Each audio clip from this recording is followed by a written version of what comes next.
आज के इस वीडियो में हम पावर वायरिंग को समझेंगे। पावर वायरिंग क्या होती है, कैसे की जाती है, इसके बाद इसके कुछ क्वेश्चन भी सॉल्व करेंगे। ठीक है, सबसे पहले जान लेते हैं कि what is the power wiring. तो लाइट फैन सर्किट की लोड के अतिरिक्त सभी प्रकार के, चाहे वो डोमेस्टिक हो, चाहे कमर्शियल हो, चाहे इंडस्ट्रियल हो, किसी प्रकार की लोड की श्रेणी में आते हैं। तो इनके लिए जो वायरिंग किया जाता है वो पावर वायरिंग कहलाता है। पावर वायरिंग को निम्न दो श्रेणियों में बांटा जाता है। पहला, हीटर, कूलर, रेफ्रिजरेटर आदि के लिए पावर वायरिंग। तो हीटर, कूलर, रेफ्रिजरेटर आदि के लिए हम 15 एम्पियर सॉकेट का इस्तेमाल करते हैं। 15 एम्पियर या 32 एम्पियर अकॉर्डिंग टू उसकी लोड क्षमता के अकॉर्डिंग हम बांटते हैं। प्लस दूसरा रहा है मोटर के लिए पावर वायरिंग अलग से करते हैं। ठीक है, तो दो श्रेणी हैं पावर वायरिंग की। या तो हम हीटर, कूलर, रेफ्रिजरेटर, गीजर वगैरह करेंगे, या तो फिर मोटरों के लिए करेंगे। तो हीटर, कूलर, रेफ्रिजरेटर आदि के लिए जो पावर वायरिंग की जाती है वहाँ पर 15 एम्पियर के प्लग सॉकेट उपलब्ध कराया जाता है, या 32 एम्पियर का, या जैसे उसकी रेटिंग हो उसके अकॉर्डिंग उपलब्ध कराया जाता है।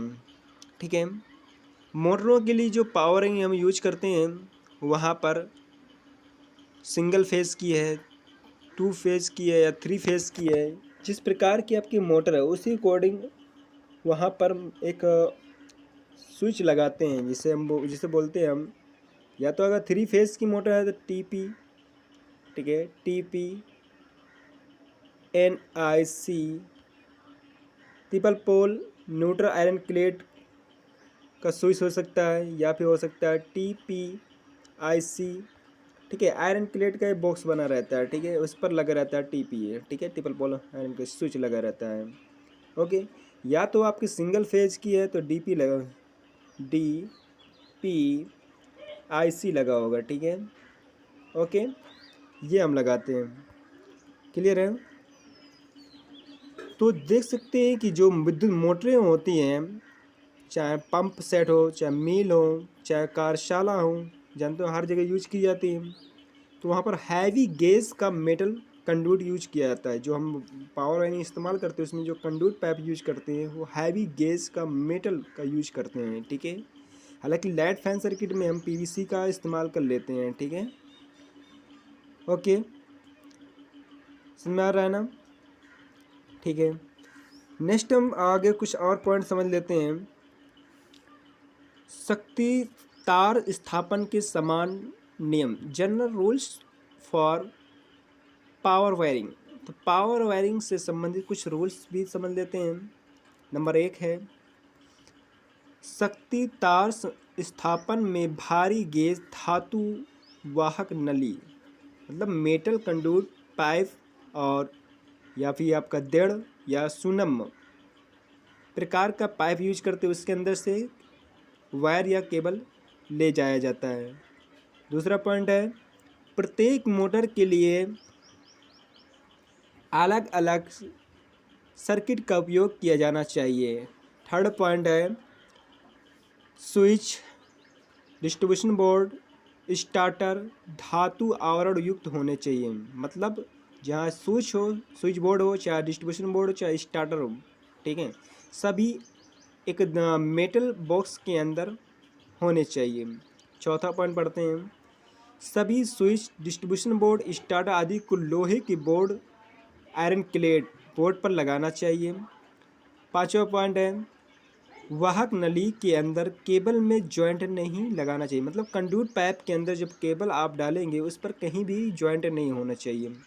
ओके गाइस, नेक्स्ट पॉइंट है, मोटर के लिए कम से कम 2 अर्थिंग का उपयोग करना चाहिए, ताकि कोई लीकेज करंट आए मोटर की बॉडी में उतरे तो वो तुरंत ग्राउंड हो और हम लोग छुए से इलेक्ट्रिक का झटका ना लगे। सेकंड पॉइंट, मोटर स्विच व स्टार्टर मोटर के पास ही लगाना चाहिए, ताकि हमें मोटर को आसानी से स्टार्ट किया जा सके और चालू किया जा सके। ऐसे नहीं कि बहुत दूर लगा दो, मोटर का काम समाप्त हो गया, चलती रह जा, फिर आपको काफ़ी दूर जाना पड़े उसको बंद करने के लिए, तो इलेक्ट्रिसिटी ज़्यादा खर्च हो जाएगी। ठीक है। नेक्स्ट पॉइंट है 8वां पॉइंट, शक्ति तार स्थापन में कम से कम 2.5 mm स्क्वायर, ठीक है, एल्युमिनियम कंडक्टर या 1.93 mm स्क्वायर कॉपर चालक का प्रयोग करना चाहिए, इससे कम नहीं। ठीक है। 9 पॉइंट पढ़ते हैं, मोटर को निर्मित नींव पर स्थापित करना चाहिए। कोई भी मोटर आप इंस्टॉल कर रहे हैं, लगा रहे हैं, ठीक है, स्थापित कर रहे हैं, तो एक फाउंडेशन बनाना चाहिए। ठीक है। फाउंडेशन पर ही रखना चाहिए। ठीक है। नहीं वाइब्रेशन की वजह से क्या होगा कि आपका जो डिवाइसें हैं वो ख़राब हो सकती हैं। 10 पॉइंट पढ़ते हैं, मेन स्विच, डिस्ट्रीब्यूशन बोर्ड और मोटर स्विच स्टार्टर दीवार या स्टैंड पर स्थापित किए जाते हैं या किया जाना चाहिए। यदि स्विच बोर्ड, डिस्ट्रीब्यूशन बोर्ड आदि स्टैंड पर स्थापित किए गए हैं तो स्विच बोर्ड आदि के पीछे कम से कम 0.70 मीटर की खुली जगह होनी चाहिए। Okay guys. 12 पॉइंट पढ़ते हैं, मोटर की स्थिति भी दीवार से कम 0.70 मीटर की दूरी पर होनी चाहिए। दीवार से मान लीजिए कि आपकी दीवार है, दीवार से जो आप यहाँ पर मोटर लगा रहे हैं इसकी जो दूरी है कम से कम 0.7, ठीक है, मीटर रखनी चाहिए। ठीक है। Okay guys. नेक्स्ट पॉइंट है 13 नंबर, मुख्य switch, distribution board, motor switch व स्टार्टर की फर्श से ऊंचाई 1.5 मीटर रखनी चाहिए। Okay guys. निर्मित नींव की फर्श से ऊंचाई 20 सेंटीमीटर से 50 सेंटीमीटर तक रखनी चाहिए। ठीक है, या रखी जाती है। वायरिंग का क्षैतिज रन, हॉरिजॉन्टल रन फर्श से 2.5 मीटर या मुख्य स्विच की ऊंचाई पर ही, मुख्य स्विच बोर्ड की ऊंचाई पर ही रखना चाहिए। ठीक है। यदि नेक्स्ट पॉइंट है, यदि वायरिंग भूमिगत ट्रंच से लाया जाता है, मतलब अंडरग्राउंड से लाया जाता है, तो ट्रंच की जो गहराई है 20 सेंटीमीटर रखनी चाहिए। 17 पॉइंट पढ़ते हैं, मुख्य स्विच से मोटर स्विच तक कंडक्ट पाइप जो भी इस्तेमाल करेंगे वो 1.5 होगा। ठीक है, मजबूत होगा। और मोटर स्विच और स्टार्टर तक जो यूज करेंगे हम लोग कंडक्ट पाइप, वो फ्लेक्सिबल हो गई। कितनी मीटर लंबी यूज करेंगे? 0.5 मीटर। स्टार्टर से मोटर टर्मिनल तक, मोटर की जो टर्मिनल निकल रहते हैं वहाँ तक जो हम यूज करेंगे, या तो हम 1.5 भी यूज करते हैं या सुनम यूज कर सकते हैं, मतलब फ्लेक्सिबल या सॉलिड यूज कर सकते हैं। ठीक है, मजबूत। ठीक है, समझ में आ गया होगा। नेक्स्ट कुछ बात कर लेते हैं, calculation of current of for Motors. तो जो मोटरों की विद्युत धारा की गणना है कैसे करते हैं हम।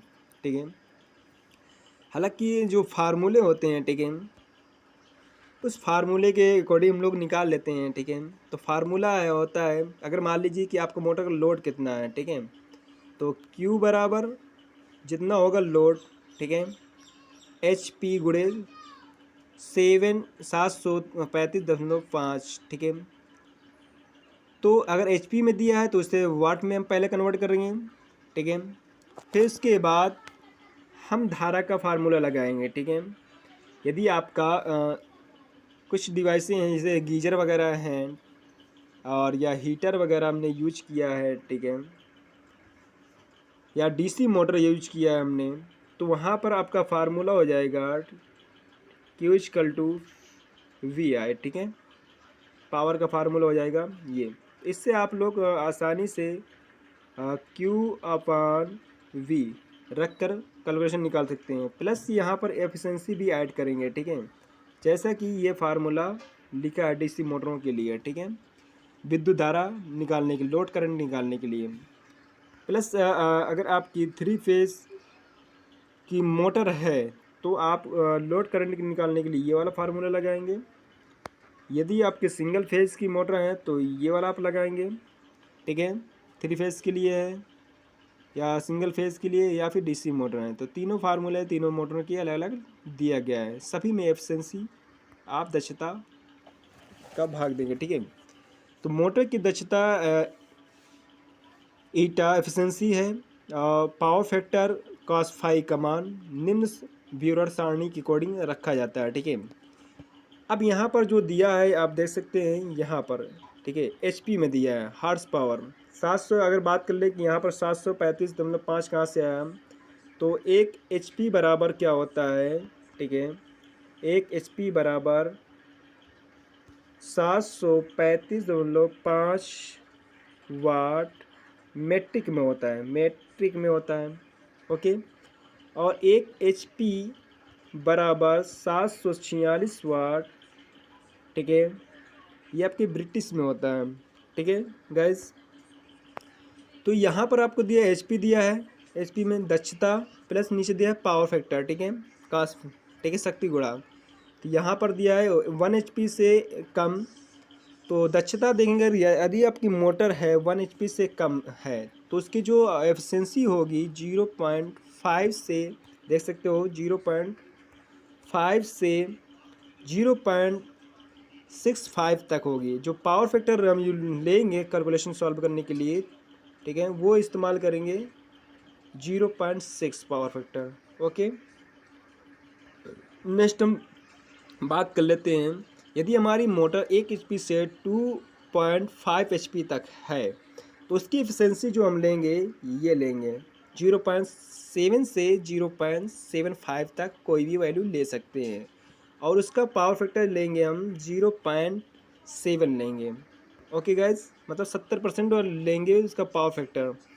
यदि हमारी मोटर है 2.5 एचपी से 5 एचपी तक की मोटर है तो उसकी जो दक्षता एफिशिएंसी हम लेंगे कैलकुलेशन करने के लिए, करंट निकालने के लिए 0.75 से 0.8 तक, ठीक है। और पावर फैक्टर जो लेंगे 0.75, ओके। नेक्स्ट अगर बात कर लें, यदि हमारी मोटर 5 एचपी से 20 एचपी तक है, ठीक है, 5 एचपी से 20 एचपी तक है, तो हम लोग जो एफिशिएंसी में लेंगे कैलकुलेशन करने के लिए, करंट निकालने के लिए 0.8 से 0.85 तक लेंगे। और पावर फैक्टर कितना लेंगे 0.8, मतलब 80% ले लेंगे। यदि मोटर आपकी 20 एचपी से अधिक है, बड़ी एचपी है, मतलब बड़ी एचपी की मोटर है, तो वहाँ पर हम जो पावर फैक्टर लेंगे 0.85 से 0.9 तक ले लेंगे, ठीक है। तो पावर फैक्टर 0.9 लेंगे और एफिशिएंसी जो लेंगे 0.85 से 0.9 तक, ओके गाइज। तो ये सारणी आपको इम्पॉर्टेंट है काफ़ी, इसको याद रखिएगा। उम्मीद करता हूँ ये समझ में आ गया होगा आप लोगों को, ठीक है। ये आज इतना ही हम पढ़ाएंगे। Next topic